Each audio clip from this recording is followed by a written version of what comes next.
বিসমিল্লাহির রহমানির রহিম। সুপারটেক বিডির পক্ষ থেকে আপনাদের সবাইকে স্বাগতম জানাচ্ছি। আমি রাশেদ। আজকে আমরা দেখব cPanel থেকে কিভাবে একটি ওয়ার্ডপ্রেস সাইট ইনস্টল করা যায়। তো চলুন কথা না বাড়িয়ে আমরা সবাই কাজে চলে যাই। তো প্রথমেই আমরা আমাদের cPanel লগইন করে নেব। দেখতে পাচ্ছেন যে আমি আমার cPanel লগইন করে আছি। তো এখান থেকে স্ক্রল করে আমরা একদম নিচে চলে যাব। এখানে নিচে আসার পরে দেখতে পাচ্ছেন যে স্ক্রিপ্টস এর এখানে দেখতে পাচ্ছেন ওয়ার্ডপ্রেস। তো আমরা এই ওয়ার্ডপ্রেসে ক্লিক করব।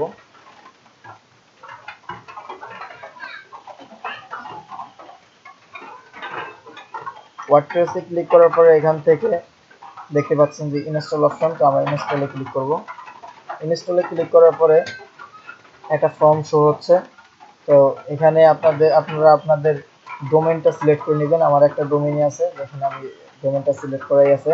এখানে http থাকলে http আর https থাকলে https, যদি SSL না থাকে, যদি কোনো লেনদেন করা ওয়েবসাইট হয়, মানে ট্রানজ্যাকশন হয়, সেক্ষেত্রে আপনাদের https-টা মানে SSL-টা থাকা অত্যন্ত জরুরি।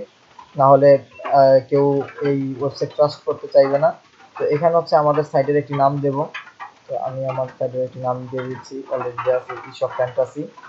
তারপর হচ্ছে এখানে ডেসক্রিপশন দেব। ডেসক্রিপশনের এখানে যে গেট বেস্ট প্রোডাক্টস, আমার এটা ড্রপ শিপিং সাইট বানাবো।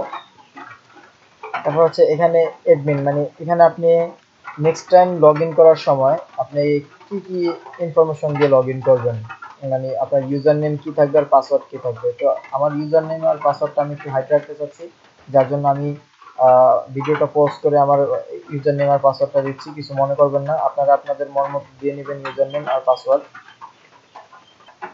ফাইনালি আমি আমার ইউজার নেম আর পাসওয়ার্ড দিলাম, ইউজার নেমটা হাইড রাখলাম আর পাসওয়ার্ডটা এখানটাও হাইড রাখছি।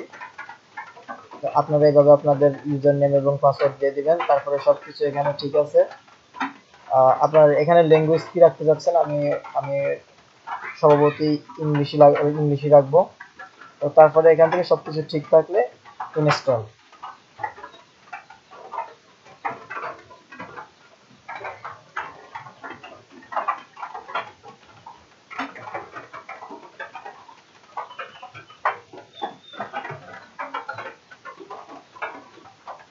একটু সময় নিচ্ছে, তো ততক্ষণে ভিডিওটা একটু পোস্ট করে রাখি।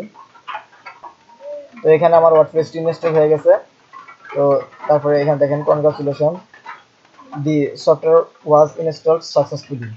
তো এখন এটা হচ্ছে আমার ডোমেইন, আর এটা হচ্ছে আমার এই যে ওয়ার্ডপ্রেসে লগ ইন করার অপশন, লগ ইন করার ইউআরএল।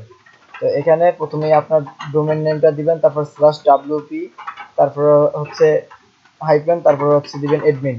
তো আমরা যদি এই সাইটে যাই, ইউআরএল-এ ঢোকার পরে দেখতে পাবেন হচ্ছে যে ওয়ার্ডপ্রেসের আমার যে পাসওয়ার্ড এবং ইউজার নেম সেট করছি ওটা চাইবে। ওটা যদি আমি দিই তাহলেই আমার ওয়ার্ডপ্রেসে লগ ইন হবে। সরি, এখানে অটো লগ ইন হয়ে গেছে, কারণ হচ্ছে একই ব্রাউজার থেকে আমার পাসওয়ার্ডটা সেট আপ করা আছে এবং হচ্ছে ইউজার নেমটা সেট আপ করা আছে, যার জন্য এখানে আমার পাসওয়ার্ড আর ইউজার নেম দেওয়ার প্রয়োজন হয়নি। তো তারপরে আমরা এখান থেকে এখানে আপনার অপশন দেখতে পাচ্ছেন। তারপরে আমরা দেখব কিভাবে হচ্ছে থিম ইনস্টল করতে হয়, তারপর হচ্ছে থিম কাস্টমাইজেশন করতে হয়। তো আজকে এই পর্যন্তই। সবাই ভালো থাকবেন, সুস্থ থাকবেন। আল্লাহ হাফেজ।